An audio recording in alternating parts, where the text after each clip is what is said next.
Hello viewers, இப்போ நம்ம 10ஆம் வகுப்பு கணக்கில் முதல் பாடத்தில் பயிற்சி 1.3ல் 10வது சம் பார்க்க போகிறோம்.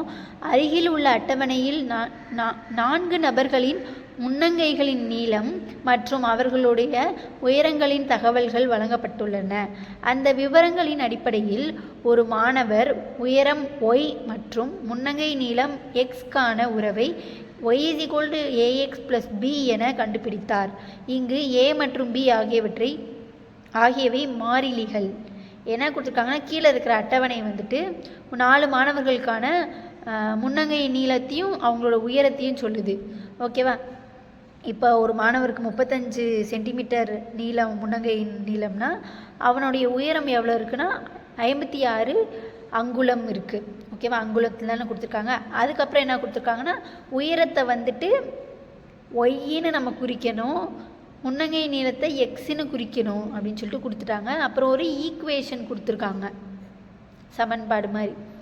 அது எதுக்கு கொடுத்துருக்காங்கன்னா, அதை வச்சு தான் நம்ம எல்லாமே கண்டுபிடிக்க போகிறோம், சால்வ் பண்ண போகிறோம். அப்புறம் ஏ மற்றும் பி வந்துட்டு மாறிலிகள், அதாவது ஏ மற்றும் பி வந்துட்டு மாறவே மாறாது எதுலேயுமே. ஓகேவா?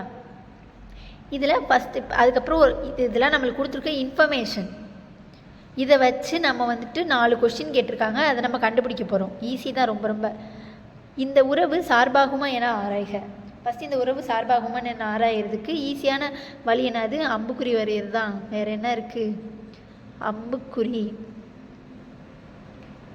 அம்புக்குறி வரைவோமா? முதல்ல எக்ஸு ஒய்ன்னு எழுதிட்டு, எக்ஸில் என்னென்ன இருக்குது? எக்ஸுக்கு நேராக 35 45 50 50 35 45 50.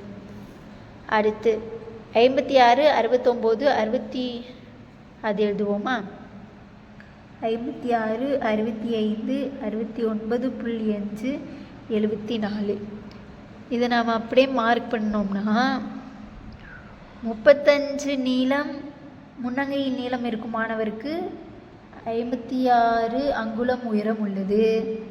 அதே மாதிரி 45க்கு 65 50க்கு இப்படி மார்க் பண்ணிட்டோம். இப்போ எக்ஸில் இருக்கிற எல்லா உறுப்புக்குமே ஒய்யில் ஒரு நிழல் உறுப்பு இருக்கா? எல்லாத்துக்குமே ஒரே ஒரு நிழல் உறுப்பு இருக்குது. இதை எப்படி எழுதணும்னா, எக்ஸின் ஒவ்வொரு உறுப்புக்கும்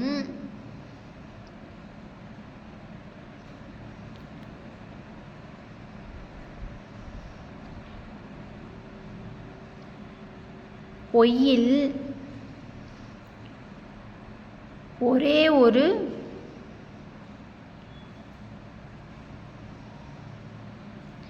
நிழல் உறுப்பு உள்ளது.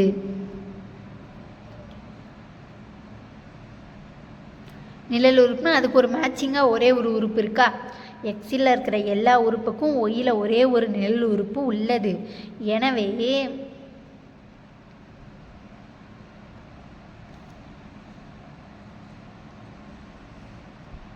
இந்த உறவு சார்பாகும். இந்த உறவு சார்பாகும். ஓகேவா? அடுத்த செகண்ட் கொஸ்டின் என்ன கேட்டிருக்காங்க? ஏ மற்றும் பியை காண்க. இதை எப்படி நம்ம கண்டுபிடிக்கலாம்னா, இந்த ஈக்குவேஷன் இருக்குது பார்த்தீங்களா, இதில் இந்த எக்ஸு ஒய் இருக்குல்ல, இது நம்ம எக்ஸு இது ஒய். ஏன்னா இங்கே கொடுத்துருக்காங்க இல்லையா, இதில் இருக்கிற எல்லாமே எக்ஸு, இதில் இருக்கிற எல்லாமே ஒய். ஃபஸ்ட்டு நம்ம இந்த எக்ஸையும் இந்த ஒய்யும் எடுத்து சப்ஸ்டியூட் பண்ணி ஒரு ஈக்குவேஷன் கண்டுபிடிச்சிட்டு, அடுத்து இந்த எக்ஸையும் இந்த ஒய்யும் சப்ஸ்டியூட் பண்ணி இன்னொரு ஈக்குவேஷன் கண்டுபிடிச்சி அது ரெண்டையும் சால்வ் பண்ணோம்னா ஏ அண்ட் பி கண்டுபிடிச்சிடலாம். இப்போ செகண்ட் சம் பார்ப்போம். ஃபஸ்ட்டு அந்த ஈக்குவேஷனை எழுதிக்கிறோம். y = ax + b. இதில் நம்ம ஃபஸ்ட்டு இருக்கிற எக்ஸு என்னது? எக்ஸோட வேல்யூ 35, ஒய்யோட வேல்யூ 56ன்னு எடுத்தோம்னா, இப்போ ஒய்யோட வேல்யூ 56. 56 = a எக்ஸோட வேல்யூ 35 + b. ஓகேவா? இதை 56 = 35a 35a + bன்னு வரும். இதை ஒரு ஈக்குவேஷன் வச்சுக்கிறோம். அதாவது முதல்ல இருக்கிற எக்ஸையும் ஒய்யும் வச்சு ஒரு ஈக்குவேஷன் கண்டுபிடிச்சிட்டோம். இப்போ அடுத்து இருக்கிற அந்த அட்டவணையில் அடுத்து இருக்கிற எக்ஸு 45, எக்ஸு 45னா ஒய் என்ன இருந்துச்சு? 65. இப்போ இதில் ஒய்யில் வந்துட்டு 65 போட்டோம்னா ஏ எக்ஸ் என்ன போடணும் 45 plus B 65 is equal to 45 as or 45 A plus B. இதை ரெண்டாவது ஈக்குவேஷனை வச்சுக்குவோம். இப்போ இது ரெண்டையும் சால்வ் பண்ண போகிறோம். ஒன்றையும் ரெண்டையும் சால்வ் பண்ணுவோம். சால்வ் பண்ணோம்னா ஒன்றில் என்ன இருக்குது 56 is equal to 35 A plus B. ரெண்டில் என்ன இருக்குது 65 is equal to 45 A plus B. இப்போ இந்த பியை அடித்து கொடுத்துட்டோன்னா நம்ம ஏ கண்டுபிடிச்சிக்கலாம் இல்லையா? அப்போ இது எல்லாத்தையும் மைனஸ் ஆக்கிடுவோம். இப்போ டிவைடட் பை மைனஸ் பண்ணோம்னா இங்கே மைனஸ் ஆயிரும், இங்கே மைனஸ் ஆயிரும், இங்கேயும் மைனஸ் ஆயிரும். ஏன்னா எல்லாமே ப்ளஸில் தானே இருக்குது. ப்ளஸில் இருக்கிற எல்லாமே மைனஸ் ஆயிரும், மைனஸில் இருக்கிற எல்லாமே ப்ளஸ் ஆயிரும். இங்கே எல்லாமே ப்ளஸில் இருக்கிறனால எல்லாமே மைனஸ் ஆயிடுச்சு. இப்போ ப்ளஸ் பி மைனஸ் பி அப்படியே கேன்சல் ஆயிரும். இப்போ இங்கே 45 ஏல இங்கே மைனஸ் இருக்கா, மைனஸ் 45 ஏல ப்ளஸ் 35 ஏ போயிடுச்சுன்னா 10 ஏ கிடைக்கும். பெரிய நம்பருடைய சிம்பிள் மைனஸ். 65ல் 56 போயிடுச்சுன்னா 9. பெரிய நம்பருடைய சிம்பிள் என்னது மைனஸ். இப்போ ரெண்டையும் கேன்சல் பண்ணி கொடுத்துருவோம்னா ஏ தானே நம்மளுக்கு வேணும். ஏ அப்படியே வச்சுக்கிட்டு 10 இப்படி சைடு கொண்டு போனோம்னா மல்டிப்ளிகேஷனில் இருக்கிறது அங்கிட்டு போயிடுச்சுன்னா டிவிஷன் ஆயிரும். 9/10 இது ரெண்டையும் அடித்து கொடுத்தோம்னா இப்போ 9ல் 10ல் அடித்து கொடுத்தோம்னா 0 பாயிண்ட் வச்சோம்னா 0 வச்சோம்னா 9 10s are 90 0.9. அப்போ ஏ இஸ் ஈக்குவல் டு 0.9ன்னு கிடைக்கும். இது ரெண்டையும் அடித்து கொடுத்தா. அடுத்து பி கண்டுபிடிக்கிறதுக்கு இந்த ஃபஸ்ட் ஈக்குவேஷன்லையோ செகண்ட் ஈக்குவேஷன்லையோ ஏதோ ஒரு ஈக்குவேஷனில் ஏவை சப்ஸ்டியூட் பண்ணி கண்டுபிடிச்சிக்கலாம். இப்போ நான் ஃபஸ்ட் ஈக்குவேஷன்லேயே போடுறேன். 56 is equal to 35 A plus பியா. 56 இஸ் ஈக்குவல் டு 35 ஏவோட வேல்யூ 0.9 ப்ளஸ் பி. இது ரெண்டையும் மல்டிபிள் பண்ணோம்னா 35 9 5 9s are 45 3 9s are 27 28 28 30 31 31 point வரும். 0 பாயிண்ட் இருக்கிறதுனால இங்கே ஒரு பாயிண்ட் வரும். 31.5 ப்ளஸ் பி 56. இந்த 31.5 இப்படி வந்துடுச்சுன்னா 56 மைனஸ் 31.5 ஆயிரும் இஸ் ஈக்குவல் டு பி. இதை மைனஸ் பண்ணோம்னா 24.5 இஸ் ஈக்குவல் டு பின்னு கிடைக்கும். அப்போ பியோட வேல்யூ 24.5. இப்போ ஏ அண்ட் பி கண்டுபிடிச்சாச்சு. தேர்ட் கொஸ்டின் என்ன கேட்டிருக்காங்க, முன்னங்கையின் நீளம் 40 சென்டிமீட்டர் எனில் அந்த நபரின் உயரத்தை காண்க. ஓகேவா? முன்னங்கையின் நீளம்னா அதை நம்ம எப்படின்னா இன்டைரக்டாக எக்ஸு தான். முன்னங்கை நீளம்னாலே அது எக்ஸு கொடுத்துட்டு அந்த நபரின் உயரம் கேட்டிருக்காங்க. உயரம்னா ஒய், உயரம்னா அங்குலம் ஒய். அப்போ எக்ஸ் கொடுத்துட்டாங்க, நம்ம ஒய் கண்டுபிடிக்கணும், அவ்வளோதான். தேர்ட் சப்டிவிஷனில்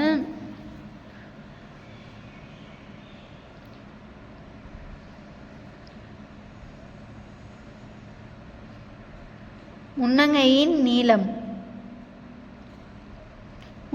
நீளம் என்னது x. X is equal to 40 centimetre.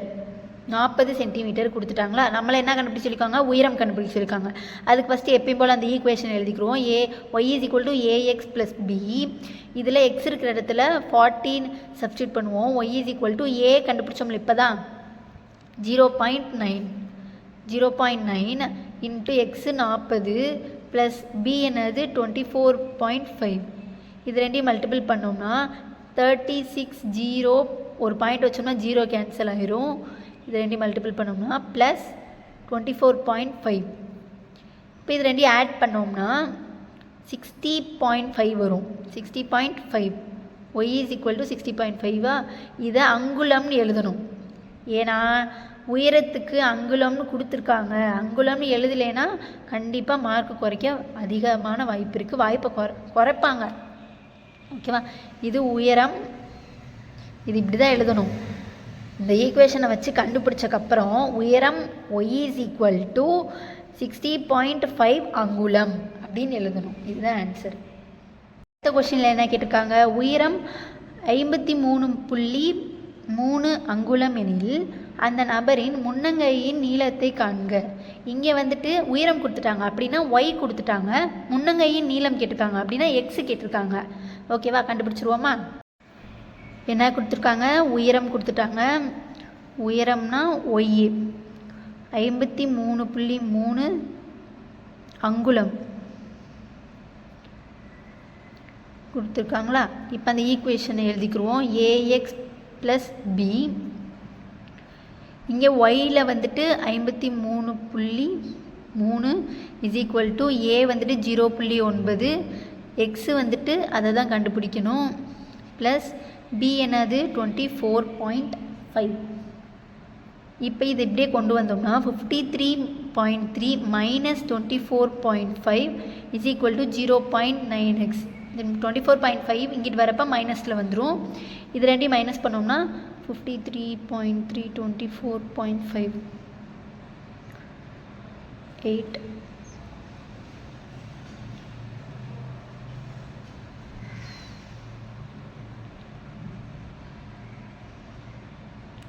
28.8 is equal to 0.9x. ஓகேவா. இதை எக்ஸ் தானே நம்மளுக்கு வேணும். எக்ஸை வச்சுட்டு இந்த 0.9 இப்படி கொண்டு வந்துட்டோம்னா 28.8 divided by 0.9 is equal to 8ன்னு வந்துடும். இப்போ இந்த பாயிண்ட்டை கேன்சல் பண்ணுறதுக்காக ரெண்டையுமே நம்ம 10ஆல் மல்டிபிள் பண்ணணும். ஓகேவா. 10ஆல் மல்டிபிள் பண்ணோம்னா பாயிண்ட்டு போயிடும். எக்ஸ் இஸ் ஈக்குவல் டு 288/9 அப்படின்னு கிடைக்கும். இது ரெண்டுமே 3W வரும், 9W வரும். நான் 9W ஸ்ட்ரைட்டாக அடித்து கொடுத்துறேன். 1 9 is 9, 3 9s are 27, reminder 1 8, 2 9s are 18, அப்போ 32 வரும். அப்போ X is equal to 32 centimetre. கண்டிப்பாக இந்த யூனிட்ஸை எழுதியே ஆகணும், எழுதலைன்னா மார்க் குறையும். இங்கே உள்ளங்கையின் அங்குலம், உள்ளங்கையின் நீளம்,